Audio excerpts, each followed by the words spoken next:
the co-main was Robert Guerrero beating Victor Ortiz by unanimous decision. I know a lot of people talk a lot of shit about this fight, but I mean, I thought the first half of it was kind of entertaining. I think you could see they were both a little tired, and they were pushing and shoving and hugging on the inside, and I think that was combination like trying to outmuscle each other, and then also maybe being a little more tired than they wanted to and not wanting to really create that distance. I thought Ortiz won the fight, to be honest.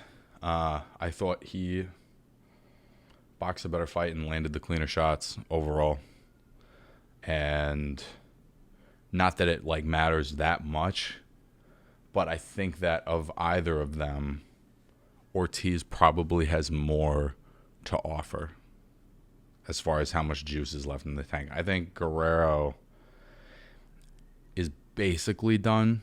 I mean, anybody that's not like a top level guy, he's probably going to beat just because he has that experience and he's got that, that IQ. But you could see he couldn't really do what he wanted to do. There was a couple of times where he was up on his toes jabbing and boxing, and he looked really good, but he couldn't sustain that.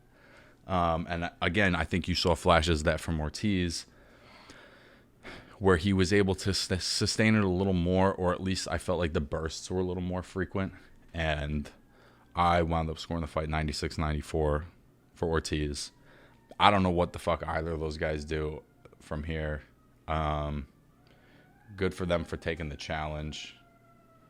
And, it's so funny. I've been saying that this is like the quietest place I've ever lived. First time I'm recording a podcast, there's like 3 sirens that drive by. Yeah, and the thing is, I actually like both of these guys. I like Victor Ortiz. I know he's a little chinny. But he's an entertaining fighter, and he's fought some killers, man, and he's always I don't think he's ever shown a fear around taking tough opposition. So I get there's things to not like about him, but I think he was a good fighter.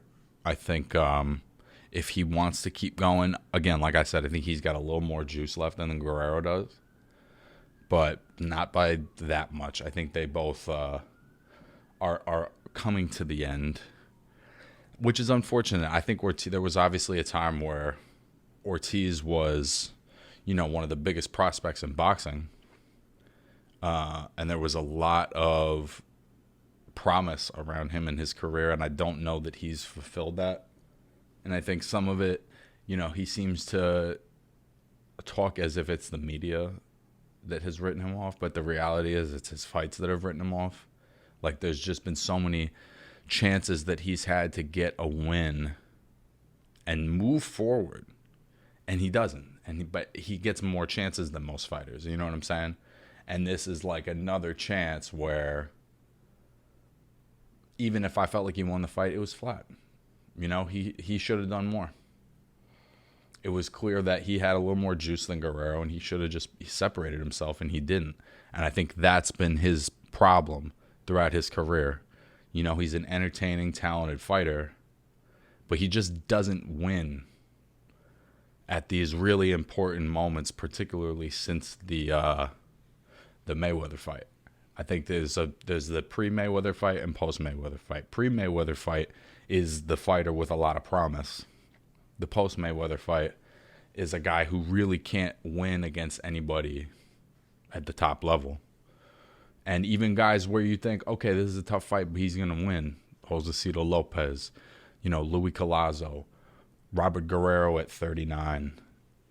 He doesn't win these fights. So what do you do? There's only so bad I can feel for him,